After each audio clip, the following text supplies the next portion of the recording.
Smart Listeners, menyapa Anda di siang hari ini dalam program Inspirasi Smart. Kita bersama dengan BPOM yang akan hadir dengan kita di siang hari ini dalam talk show dengan topik hasil pengawasan kosmetik.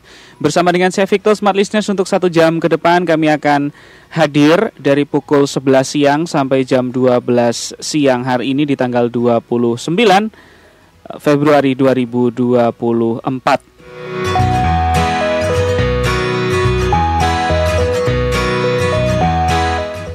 Dan Smart Listeners, Anda bisa bersama dengan kami melalui 102,1 Smart FM Jogja, dan juga Anda bisa mendengarkan kami juga via streaming di bit.ly/smartfm Yogyakarta, bit.ly/smartfm Yogyakarta. Kami akan hadir hingga 1 jam ke depan. Kemudian Anda juga bisa bersama dengan kami atau mendengarkan kami serta kemudian berinteraksi dengan kami melalui WhatsApp di 0815689664 kali. 0815689664 kali untuk WhatsApp. Anda bisa chat kami, Anda bisa kirimkan voice note kami juga di perbincangan pagi hari ini.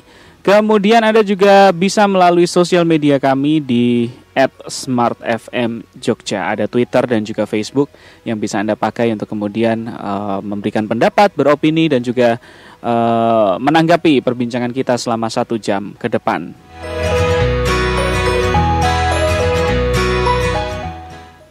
Dan Smart Listeners, saya mau sapa 2 narasumber kita yang sudah hadir di perbincangan pagi hari ini atau di siang hari ini. Yang pertama saya mau sapa ada pengawas farmasi Madya, makanan Madya yang hadir di perbincangan pagi hari ini. Ada Bu Eti Rusmawati STP. Saya manggilnya Bu Eti. Selamat pagi. Selamat pagi Mas Victor. Sehat Bu Eti? Alhamdulillah. Alhamdulillah. Wah, seneng kalau sehat ya.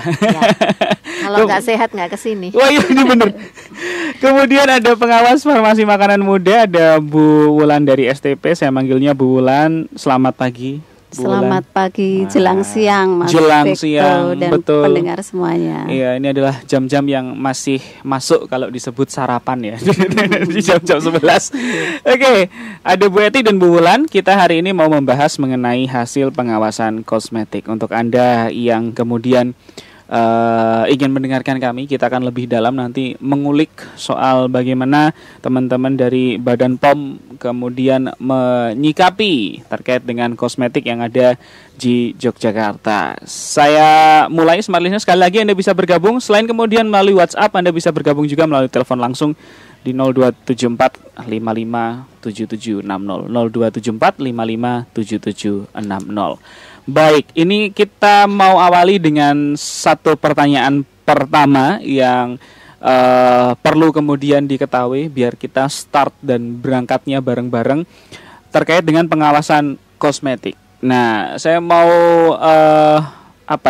khususkan dulu di Jogja terutama. Ini kita mau bahas soal bagaimana update dari pengawasan kosmetik di Yogyakarta. Untuk khusus ya di Yogyakarta ya, tentu ini wilayah dari Bu Eti dan Bu Wulan. Kami mau minta ininya dulu dong, Bu Eti boleh, Bu Wulan boleh, nanti untuk bagaimana kalau di Yogyakarta sendiri kaitannya dengan pengawasan kosmetik. Bu Wulan? Ya, monggo.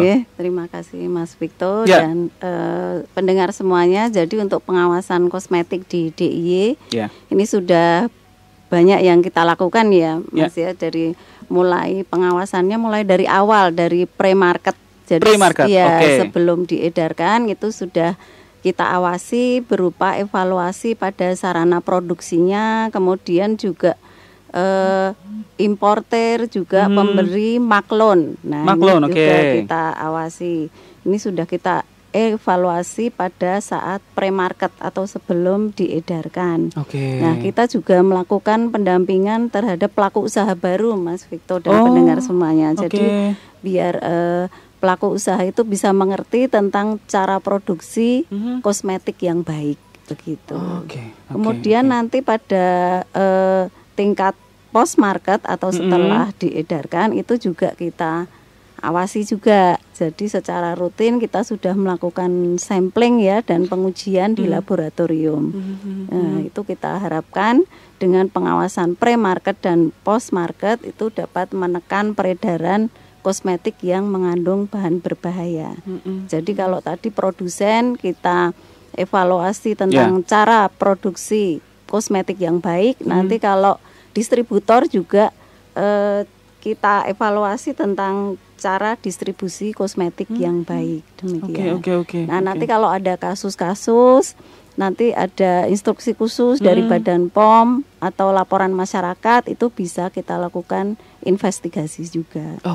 Nah, selain pengawasan pre-market dan post-market, kita juga melakukan KIE atau komunikasi, informasi dan edukasi dan dilakukan di berbagai kanal termasuk seperti yang radio ini ya, Mas Victor dan pendengar semuanya. Jadi agar masyarakat menjadi cerdas dan dapat memilih kosmetik dengan baik. Nah, itu kita lakukan melalui media sosial, YouTube, kemudian Instagram dan sebagainya ya. Kemudian melalui televisi, radio, itu koran, itu semua kita lakukan agar masyarakat tahu. Jadi nanti dari berbagai sisi ya, Mas Victor dan pendengar semua, tadi ada produsen, kemudian distributor, kemudian dari masyarakat. Nah, biar semuanya mengetahui kosmetik yang aman itu seperti apa. Baik. Jadi ini pengawasannya cukup lengkap ya. Bahkan kemudian ada pre-market, ada post-market, dan sepanjang rantai itu diawasi oleh atau dilihat juga oleh masyarakat. Jadi ini merupakan satu sistem yang saya pikir sudah lengkap, Bu Wulan, ya kan? Jadi semua orang ikut menjagalah kemudian produk-produk kosmetik itu supaya bisa tetap aman untuk sampai ke konsumen, dan kemudian akhirnya kalau dikonsumsi mungkin ya bahasanya dari kosmetik ya mungkin ya, dikonsumsi untuk digunakan, maksudnya nggak dimakan juga gitu. Ada pengawasan pre-market, pengawasan post-market, dan juga pemberdayaan masyarakat. Nah, sudah ada hasilkah Bu Wulan atau Bu Eti kaitannya dengan pengawasan BB POM sendiri terkait peredaran kosmetik sekarang? Bu Eti? Jadi salah satu kegiatan post-market kita, selain kita berkunjung ke sarana, jadi sarana produksi kosmetik yang ada di Jogja itu kita kunjungi untuk melihat konsistensi mereka dalam membuat kosmetik tersebut. Bisa jadi kan dulu pas pendaftaran bilangnya A, prosesnya A, tapi ternyata seiring dengan berjalannya waktu dia merubah proses atau merubah komposisi. Prakteknya lain ya? Ya, prakteknya lain karena mungkin komposisi awal kok tidak laku ya, berarti perlu ditambahin apa gitu. Nah, ini kita awasi. Jadi setiap tahun kita berkunjung untuk melihat bahwa dia tetap konsisten dengan data-data yang dia berikan di awal dia mendaftarkan diri dulu. Jadi tidak boleh ada perubahan. Kalaupun ada perubahan diperbolehkan, tetapi harus menginformasikan kepada Badan POM. Nah, selain sarana produksi, kita juga melakukan pengawasan ke sarana distribusi. Jadi kita sampling, kita membeli produk-produk kosmetik yang ada di toko, ada di retail, kemudian ada di online juga termasuk, tetapi memang tidak banyak ya. Karena kalau online itu kita agak kesulitan untuk tindak lanjutnya. Biasanya kalau online kan kita tidak punya alamat pasti. Alamatnya masih harus nyari-nyari ya. Nah, tetapi tetap kita sampling juga. Di tahun 2023 kita melakukan sampling terhadap 932 jenis kosmetik. Baik dia berupa skincare, kemudian ada sabun, ada deodoran, ada parfum, perawatan wajah, perawatan tubuh. Nah, itu semua kita sampling. Dari hasil uji tersebut ini alhamdulillah ya, hanya 0,8% yang tidak memenuhi syarat. Jadi dari jumlah itu ada terdapat 8 produk yang tidak memenuhi syarat.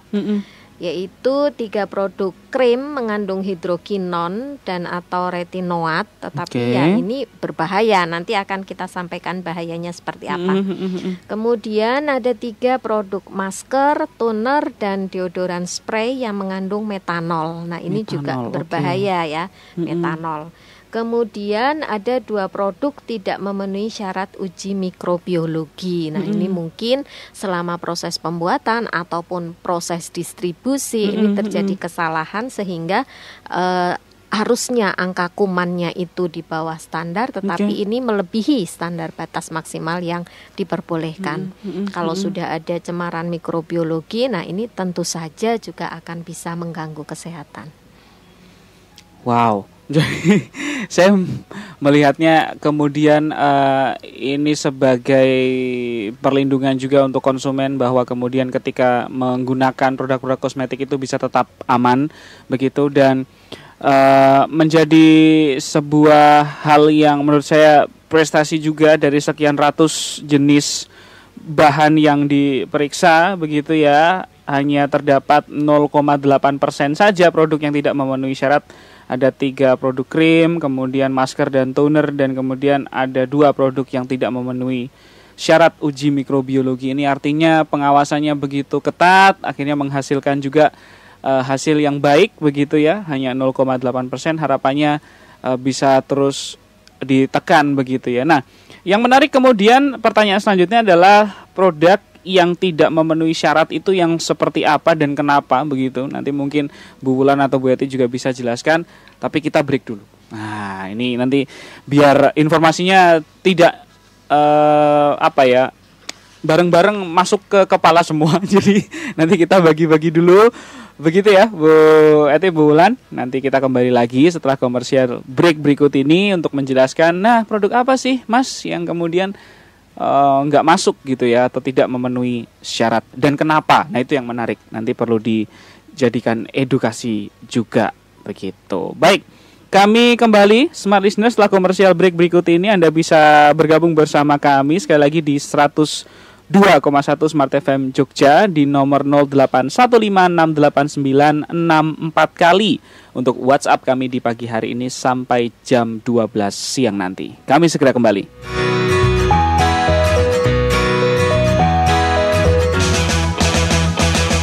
Smart FM Yogyakarta, terdepan menginspirasi dunia bisnis di Yogyakarta. Smart FM Jogja Spirit. Smart Listeners, Universitas Teknologi Digital Indonesia yang dulu bernama STIMIK Akakom kembali membuka penerimaan mahasiswa baru tahun akademik 2024-2025. UTDI secara institusi telah terakreditasi B dan seluruh prodi juga terakreditasi baik serta baik sekali. Tersedia jalur tanpa skripsi, ada kesempatan magang di perusahaan ternama dan bisa langsung kerja, lulus tepat waktu dan bersertifikasi kompetensi. Untuk Fakultas Teknologi Informasi ada jenjang D3 seperti Sistem Informasi Akuntansi, Teknologi Komputer, Rekayasa Perangkat Lunak Aplikasi. S1 ada Prodi Informatika, Sistem Informasi, Teknik Komputer, dan S2 yaitu Prodi Magister Teknologi Informasi. Di Fakultas Manajemen dan Bisnis ada Prodi Bisnis Digital dan Manajemen Bisnis Retail. UTDI juga mempunyai program kelas karyawan untuk jenjang S1 di Prodi Informatika dan Sistem Informasi hanya dengan biaya kuliah Rp1.200.000 per bulan. Ayo, manfaatkan pendaftaran di periode gelombang khusus hingga 4 Mei 2024 dengan hemat biaya SPA sampai 40%. Informasi lebih lanjut, klik pmb.utdi.ac.id atau hubungi nomor 0815-7552-1046. Bisa juga langsung datang ke kampus UTDI di Jalan Janti nomor 143, Yogyakarta. Jadi tunggu apa lagi? Buruan daftar. UTDI Digital Global Integrity. Smart FM Yogyakarta, terdepan menginspirasi dunia bisnis di Yogyakarta. Smart FM Jogja Spirit.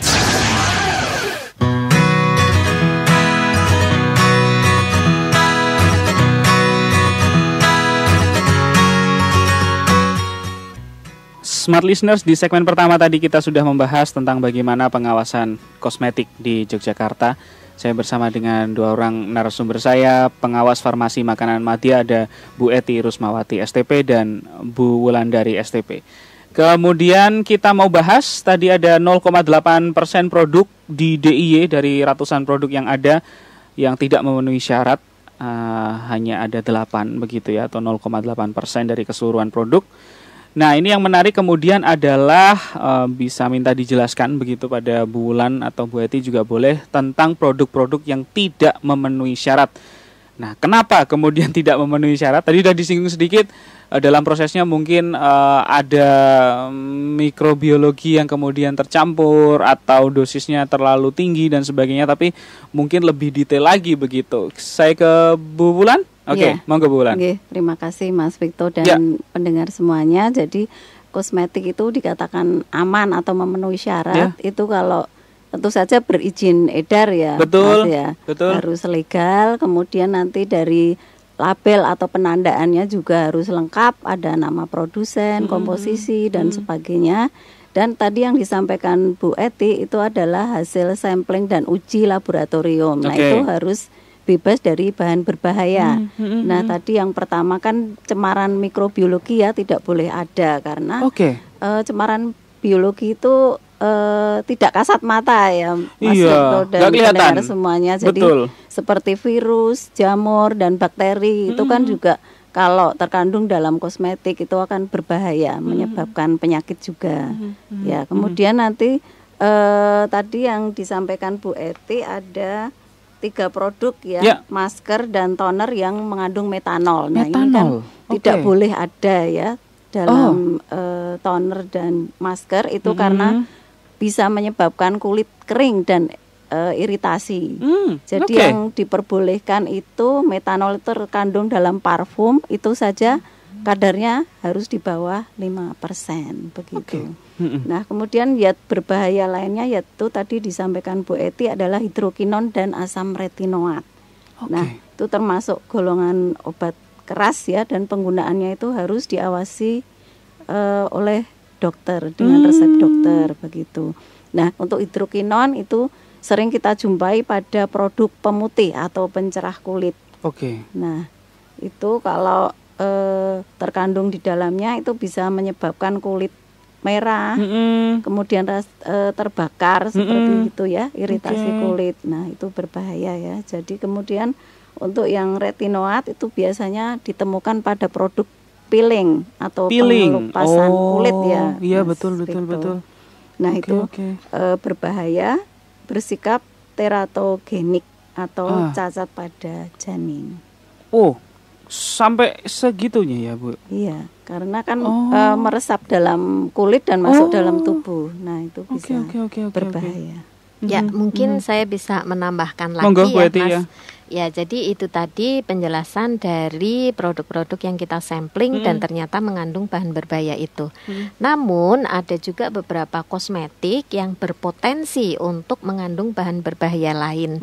Tetapi alhamdulillah memang tidak kita temukan. Tetapi kita tetap harus waspada ya, ini sebagai pengetahuan juga.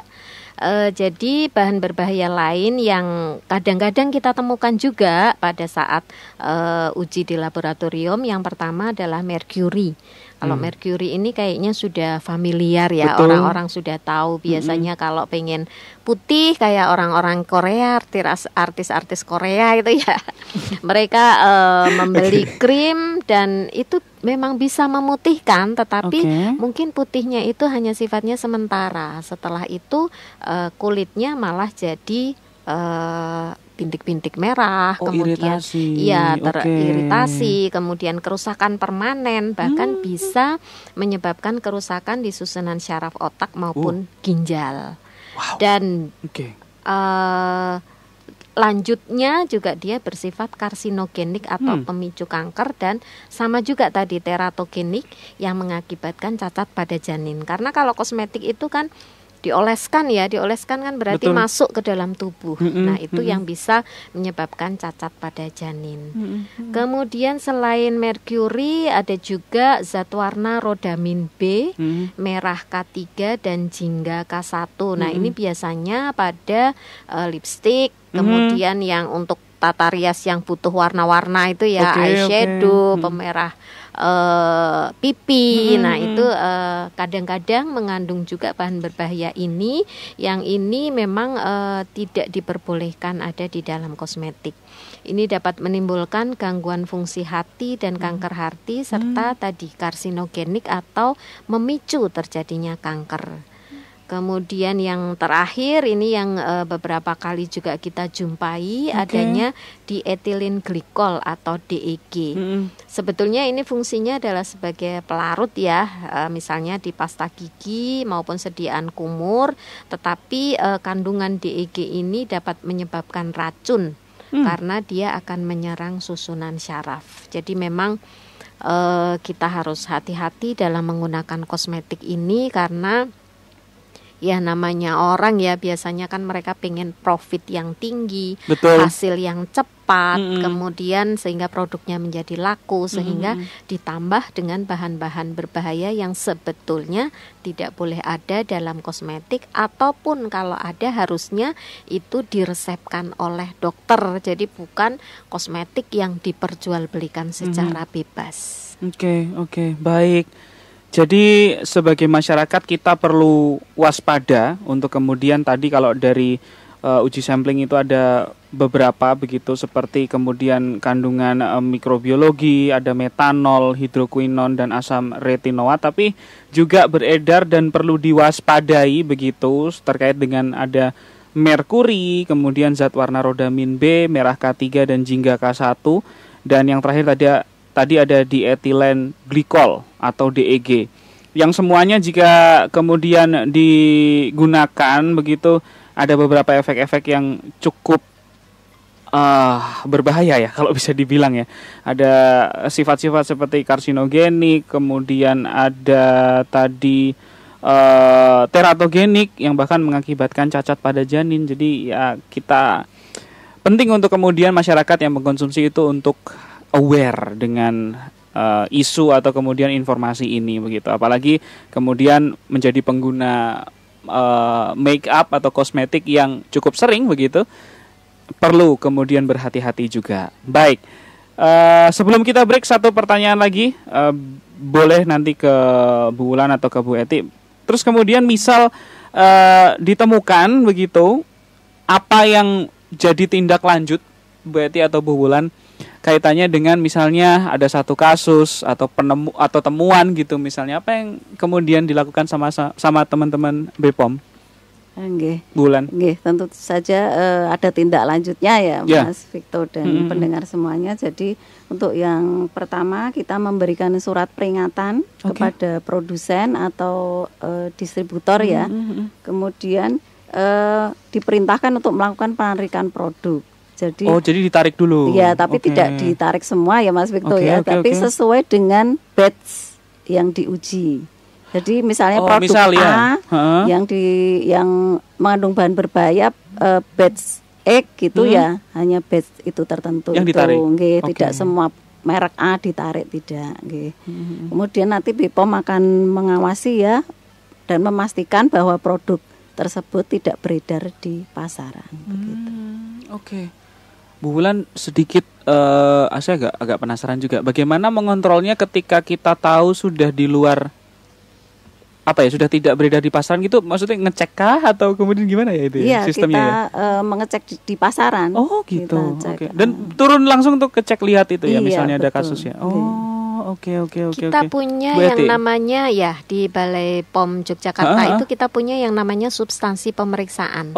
Jadi staf-staf di substansi pemeriksaan itu tiap hari kerjanya keliling. Jadi ada tim gitu ya? Ya, ada tim. Itu mereka akan keliling baik tadi ya ke sarana produksi, ke sarana distribusi, ke toko, ke pasar, ke retail, ke distributor. Nah, itu mereka memang pekerjaannya adalah memeriksa. Jadi itu adalah salah satu ujung tombak kita untuk melakukan pengawasan post market tadi.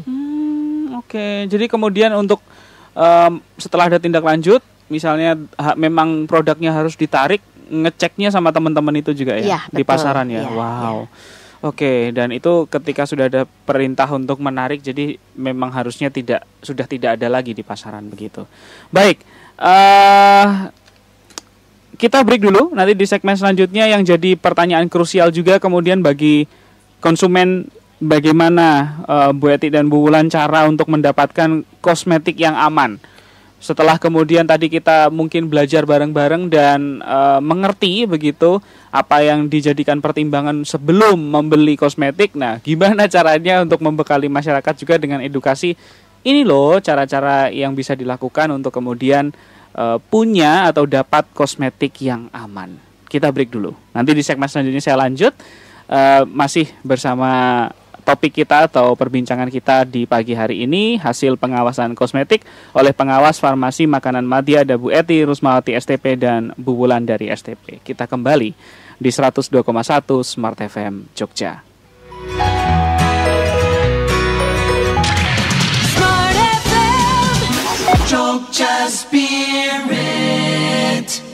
Baik, Smart Listeners, kembali di 102,1 Smart FM Jogja. Kita masih membahas mengenai hasil pengawasan kosmetik, pengawas farmasi makanan Madya bersama dengan Bu Eti Rusmawati STP dan Bu Wulan STP, Wulan dari STP yang bersama dengan kita.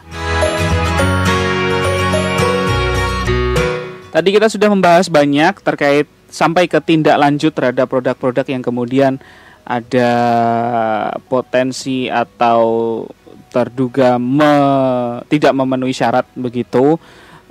Ini selanjutnya kita punya pertanyaan menarik kaitannya dengan tips untuk mendapatkan kosmetik yang aman, karena konsumsi kosmetik itu juga menjadi kebutuhan sekarang begitu, dan bisa jadi mungkin aktivitas sehari-hari buat teman-teman yang berangkat kantor gitu tetap dandan ya. Dan cewek maupun cowok, jadi dandan kalau cowok juga sama sih sekarang. Ya ada bentuk-bentuk kosmetik pria begitu, misal deodoran, parfum dan lain-lain kan juga pasti dipakai. Nah, penting untuk kemudian tahu begitu. Saya ke Bu Eti atau Bu Wulan?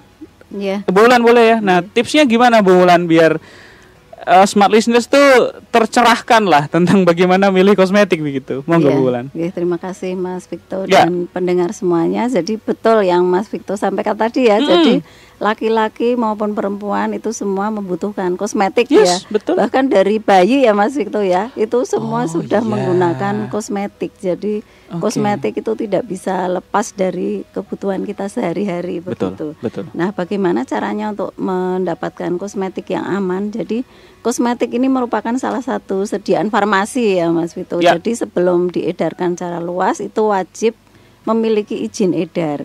Nah, dalam kosmetik ini disebut notifikasi. Jadi kalau sudah mempunyai izin edar atau notifikasi itu sudah terjamin mutu dan keamanannya begitu Mas Victor dan pendengar semuanya. Nah, untuk notifikasi kosmetik ini berupa kode ya, BPOM dan diikuti 11 digit angka.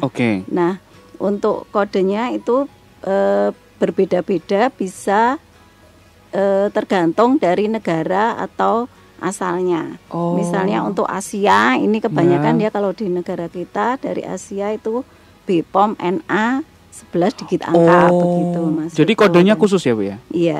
Kemudian nanti ada NB dari Australia, kemudian NC dari Eropa, kemudian ND dari Afrika, atau NE dari Amerika. Nah, kira-kira seperti itu untuk mendapatkan kosmetik aman itu.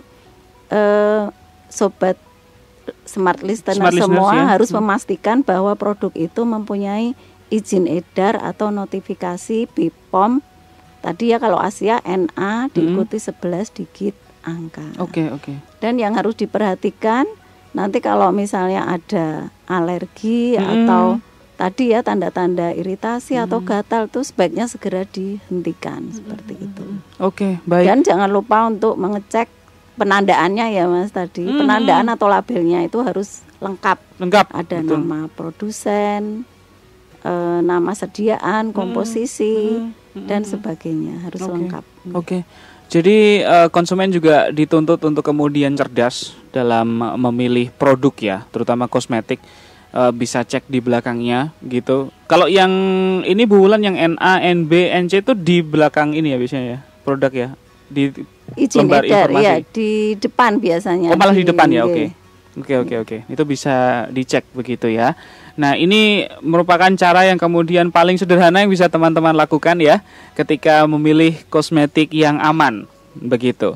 Nah, ini sebenarnya saya mau lanjut lagi, tapi boleh saya ke pertanyaan dulu Bu Wulan dan Bu Eti? Ini sudah ada Wah, ngantri loh. Ini kalau kosmetik banyak yang tanya.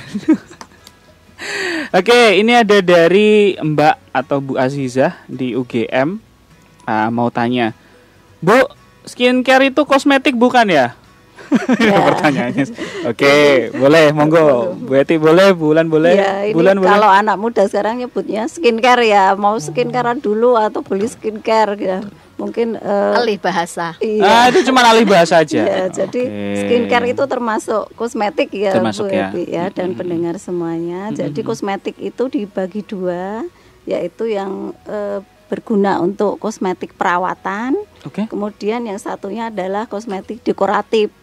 Dari kalau perawatan itu tadi yang skincare tadi ya, untuk pembersih, pelembab, kemudian tabir surya dan lain-lain. Kemudian untuk kosmetik yang tujuannya adalah untuk pemeliharaan kebersihan atau kesehatan kulit. Kemudian kalau dekoratif tentu saja make up seperti itu ya, Mas Victor. Yang warnanya merah. Yang untuk mendekor wajah penampilan bahasanya gimana sih? Merias ya, Bu. Merias ya itu bahasa kok mendekor itu kayak jadi panggung. Begitu ya Mbak Azizah. Jadi untuk skincare itu tentu saja masuk dari kosmetik. Oke, baik. Kasih. Saya lanjut lagi. Kak mau tanya dong. Sekarang marak tren suntik putih. Apakah injeksi vitamin C termasuk kosmetik? Ini ada Mbak Nuha di kota Yogyakarta. Tren suntik putih dan apakah injeksi vitamin C termasuk kosmetik? Ya, mungkin saya yang jawab ya. Boleh. Jadi kalau kosmetik itu hanya boleh digunakan di bagian luar tubuh. Jadi kalau misalnya krim itu kan kita hanya mengoleskan di kulit. Betul. Kemudian tata rias wajah itu kan semuanya digunakan di luar tubuh. Ya.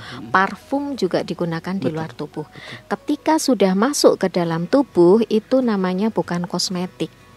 Sehingga itu memang tidak dikategorikan sebagai kosmetik dan penggunaan serta pengawasannya itu harus dengan pengawasan dokter. Jadi tidak bisa kalau injeksi kok masuk ke dalam kosmetik kemudian diedarkan di supermarket misalnya. Nah itu tidak diperbolehkan. Injeksi itu harus dari dokter dan di bawah pengawasan dokter yang sudah berpengalaman tentunya. Jadi kalau misalnya ada iklan injeksi vitamin C biar awet muda atau biar lebih putih, nah itu jangan percaya kecuali kalau memang itu dilakukan di klinik yang di situ ada dokternya. Jadi yang melakukan itu harus seorang dokter. Jadi tidak bisa diperjualbelikan secara bebas karena itu memang bukan kosmetik. Itu harus ada di bawah dokter. Jadi termasuk obat ya, golongan obat. Atau Anda bisa ganti dengan maem jeruk. Ya, vitamin C juga kan. Ya. Apel tinggi juga vitamin C-nya. Baik.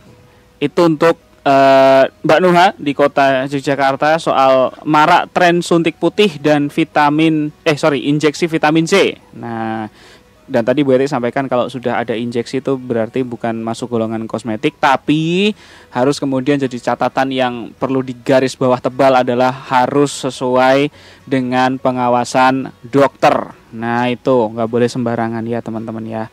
Baik, ini ada Mbak Latifah di Sleman. Apakah boleh Ibu kosmetik menggunakan klaim bisa mengobati peradangan jerawat? Wah, kalau ngomongin kosmetik klaim-klaim biasanya banyak Bu ya.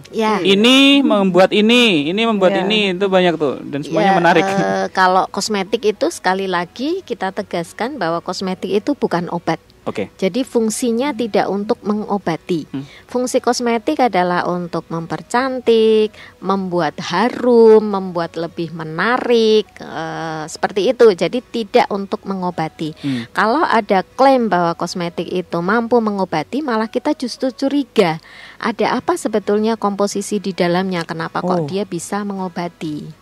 Jadi kalau biasanya kalau kosmetik klaimnya adalah mengobati, itu berarti nanti kategorinya sudah masuk ke dalam obat ya. Jadi nanti perizinannya beda, pengawasannya juga beda, prosedurnya itu juga sudah beda lagi. Karena kalau obat itu tingkatannya lebih tinggi ya, itu yang memproduksi juga harus industri farmasi. Kalau kosmetik kan bisa saja industri yang maklon. Jadi perorangan yang maklon itu bisa, tetapi kalau obat itu tidak bisa, dia harus industri kosmetik. Jadi sekali lagi kami tegaskan di sini bahwa kosmetik itu bukan obat, sehingga kalaupun ada klaim seperti itu justru kita harus waspada. Jangan dibeli karena Badan POM tidak akan memperbolehkan klaim bahwa kosmetik itu bisa mengobati jerawat misalnya. Biasanya hanya membantu meredakan jerawat atau apa gitu ya, tapi tidak ada klaim mengobati. Oke. Baik.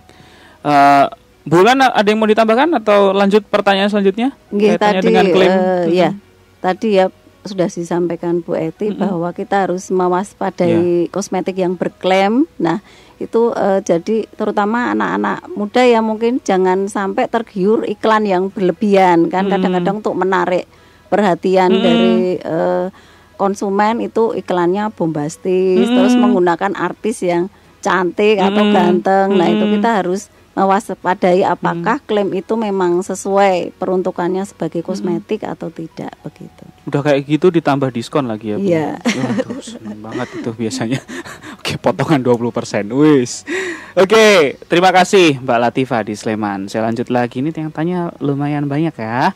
Ada Mas Ari di Sleman. Ibu, apakah BPOM juga mengawasi label dan iklan?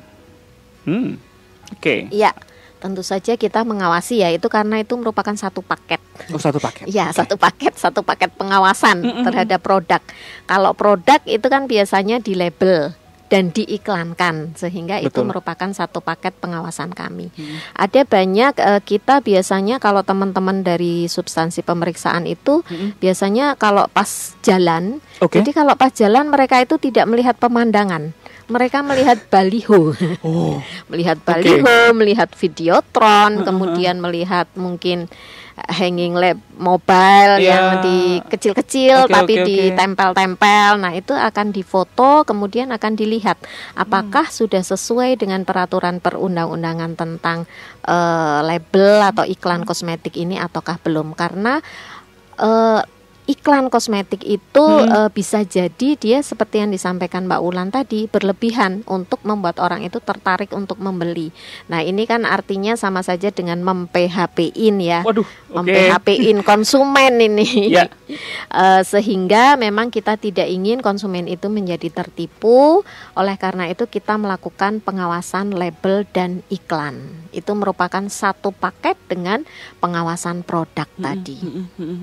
Jadi udah masuk ke pengawasan juga smart listeners, jadi tidak kemudian terlepas juga untuk misalnya iklan, kemudian promosi itu juga diawasi atau tetap diawasi sama teman-teman BPOM begitu. Cuman ini Mas, jadi yang agak kesulitan di kami adalah ketika iklan itu disebarluaskan secara online.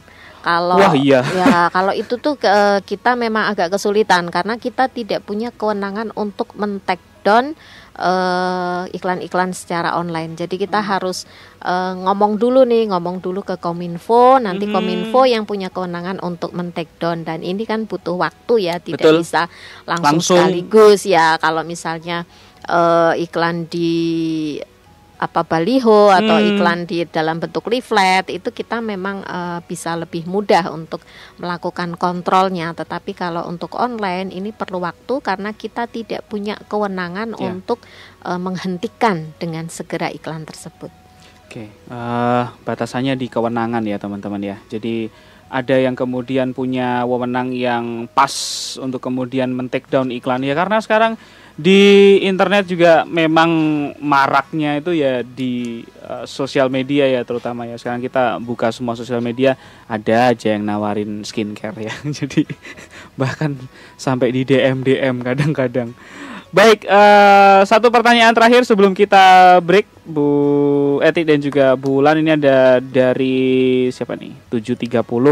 Ibu, bagaimana kemudian ketika mungkin masyarakat menemukan temuan, nah mekanisme pelaporan BPOM untuk kasus temuan seperti apa? Oke, ini agak teknis ya. Mau dijawab sekarang atau kita mau break dulu, Bu Ulan? Iya sekarang boleh monggo bulan. Siapa namanya nggak ada? Nggak ada namanya. Ya baiklah. Boleh disusulkan namanya di chat lagi mungkin biar kita sapa. Oke, terima kasih untuk pendengar yang sudah menyampaikan terkait pengaduan tadi Mas Viko. Ya. Jadi Balai POM dan Badan POM terbuka ya untuk pengaduan dari masyarakat dan sangat berterima kasih jika ada masyarakat yang melakukan pengaduan dan jangan khawatir ya Mas. Jadi itu kita rahasiakan identitasnya, jadi aman tidak ya? usah khawatir, aman. Betul. Nah untuk pengaduan itu bisa dilakukan dalam berbagai kanal ya. Yang pertama bisa melalui kanal nasional yaitu layanan aspirasi dan pengaduan online rakyat atau Lapor Go ID websitenya. Kemudian juga bisa ke Balai Besar POM di Jogja, langsung juga boleh di Jalan Tompean Tegalrejo Yogyakarta, atau melalui telepon 552250 atau WhatsApp 0811254363. Melalui email juga boleh ulpk@yogya.pom.go.id. Kemudian website juga boleh. Kemudian media sosial juga boleh, baik Instagram, Facebook maupun X Twitter, ya kita ada. X. Nah, tentu saja untuk pengaduan itu disertai dengan keterangan yang lengkap ya Mas Vito dan pendengar semuanya. Jadi mungkin dibeli di mana, kemudian produknya seperti apa, ada foto atau contohnya seperti itu. Jadi biar kita jelas untuk menelusuri. Dan pendengar juga bisa melalui, kalau mau langsung ke Badan POM juga bisa melalui Halo BPOM. Halo BPOM. Ya, 1.500.533. 1.500.533. Oh, cukup mudah ya, di 1.500.533. Oke, baik. Saya bantu ulang smart listeners, ketika Anda misalnya menemukan atau ada temuan terkait dengan yang dicurigai begitu kaitannya dengan ranah dari teman-teman BPOM, juga bisa ke pengaduan online begitu di lapor.go.id, dan ke konsumen juga bisa datang langsung ke kantor di BPOM Jogja di Jalan Tompean Tegalrejo, atau Anda bisa telepon di 0274 552250 atau ke WhatsApp di 0811 2543 633 begitu.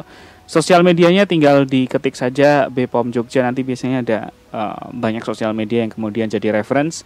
Ada Instagram, ada kemudian website, ada Facebook, ada X atau Twitter juga begitu. Baik, kita break dulu smart listeners. Nanti di segmen terakhir sebelum penutup kita akan simpulkan ada satu cara yang baik juga bisa dihafalkan. Namanya, ini saya bocorkan dulu. Ini yang cek klik gitu ya Bu ya. Iya. Ini Mas itu udah hafal. Hafal Bu. Saya tiap situ agak takut kalau saya nanti dibedei. Ayo apa Mas cek klik gitu. Jadi saya baca dulu tadi. Baik, tapi itu nanti bisa disampaikan ke smart listener sebelum kemudian ada closing statement juga dari beliau berdua, Bu Eti dan Bu Wulan, di perbincangan pagi hari ini. Kami break smart listeners 102,1 Smart FM Jogja. Smart listeners, kita sampai di ujung perbincangan saya bersama dengan dua orang narasumber saya dari pengawas farmasi makanan Madya. Ada Bu Eti Rusmawati STP dan Bu Wulandari STP yang sedang bersama dengan kita membahas mengenai pengawasan kosmetik. Ini yang kemudian jadi apa ya, mantra untuk konsumen. Wah, ini gimana Bu caranya sebagai konsumen atau masyarakat pengguna kosmetik untuk menyikapi produk-produk yang beredar di masyarakat? Ada cara yang paling sederhana nggak untuk ngecek gitu ya, misalnya supaya biar tetap aman begitu? Karena kan selain kemudian BPOM mengawasi, kan masyarakat lebih dekat dengan produknya juga begitu. Silakan Bu Wulan. Iya. Oke, terima kasih Mas Victor dan pendengar semuanya. Jadi untuk mendapatkan produk yang aman ya, bebas dari tadi ya bahan-bahan berbahaya dan juga tidak membahayakan kesehatan ya. Jadi cantik tapi tetap sehat, itu kan yang diinginkan ya. Yes, betul.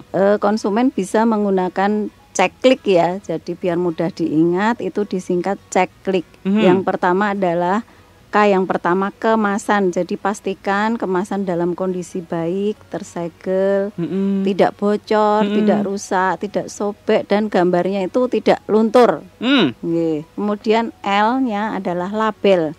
Tadi ya, labelnya harus lengkap, mulai dari nama produk, komposisi, nama dan alamat produsen, kemudian tadi nomor notifikasi ya itu harus ada. Kemudian I-nya adalah izin edar. Jadi tadi harus punya nomor izin notifikasi ya, BPOM NA kalau kebanyakan yang beredar di sini. Tapi ada juga yang produk Eropa misalnya, atau Amerika atau Australia begitu. Nah, untuk memastikannya sobat Smart Listener itu bisa mengecek melalui BPOM Mobile aplikasinya ya. Nanti jadi produk yang sudah ternotifikasi itu akan muncul di aplikasi BPOM Mobile yang bisa diunduh di Play Store. Kemudian di website juga bisa. Jadi websitenya Badan POM itu juga nanti akan muncul. Jadi produk yang sudah ternotifikasi itu akan diketahui ya. Mulai dari tadi produsennya siapa, kemudian masa berlaku notifikasinya sampai kapan, itu ada datanya lengkap tertera di situ. Dan K yang terakhir adalah kedaluarsa. Jadi meskipun kosmetik ini bukan makanan ya Mas Victo dan pendengar semuanya, jadi tetap ada tanggal kadaluarsanya.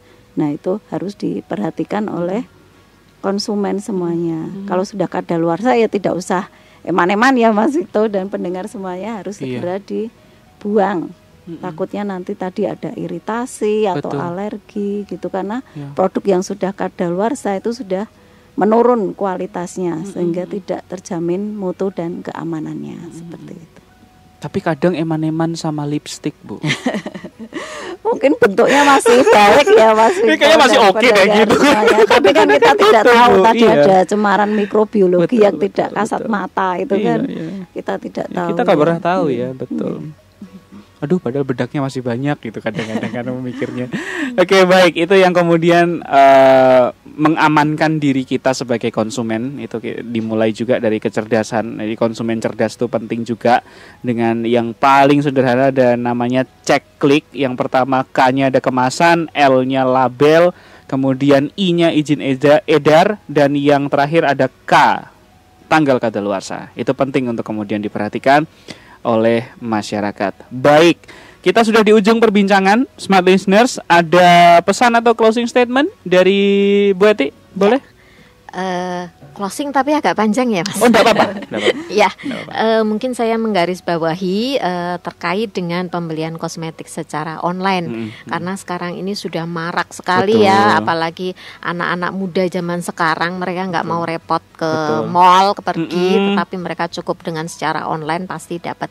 Sebetulnya pembelian secara online itu boleh, tetapi kita harus memastikan bahwa kosmetik tersebut memang benar-benar sudah terdaftar di Badan POM. Jangan sampai kita termakan oleh tadi iklan yang berlebihan tadi, karena biasanya kalau online itu, apalagi sekarang dengan ada satu platform tertentu yang dengan gencarnya mereka bukan menghasut sih, menarik perhatian. Menarik perhatian konsumen supaya membeli produk tersebut. Karena kalau produk online kita kan tidak bisa melihat, kita tidak bisa memegang, kita tidak bisa membaca, sehingga pastikan bahwa produk tersebut sudah terdaftar. Akan lebih baik lagi kalau tadi sudah mendapatkan nomor izin edarnya, dicek di aplikasi BPOM Mobile. Kita punya aplikasi di mana kalau di dalam aplikasi itu sudah ada datanya, maka insya Allah itu sudah terdaftar, sudah aman, silahkan digunakan. Tetapi sekali lagi pastikan terlebih dahulu bahwa kosmetik yang diberi secara online itu sudah terdaftar di Badan POM, sehingga kita aman dan kita nyaman juga memakainya. Jangan sampai nanti tiba-tiba ada efek samping karena belum terdaftar tadi. Oke. Iya, penting untuk jadi catatan ya teman-teman Smart Listeners. Jangan kemudian jadi tergiur dengan promosi yang kencang ya. terutama gratis ongkir dan juga promo diskon 20% misalnya. Atau ngepasin tanggal-tanggal cantik. Nah, itu juga hati-hati. Bukan tidak boleh dan bukan semua kemudian kosmetik harus diwaspadai begitu, tapi alangkah lebih baiknya bila kita punya filter pertama sebagai konsumen, hati-hati. Nah, itu yang kemudian jadi penting. Baik, kita tutup perbincangan kita di siang hari ini untuk program atau topik kita pengawasan kosmetik atau hasil pengawasan kosmetik. Saya berterima kasih pada pengawas farmasi makanan Madya, ada Bu Eti Rusmawati STP dan juga Bu Wulan dari STP. Bu Eti, Bu Wulan matur nuwun sudah mampir di siang hari ini.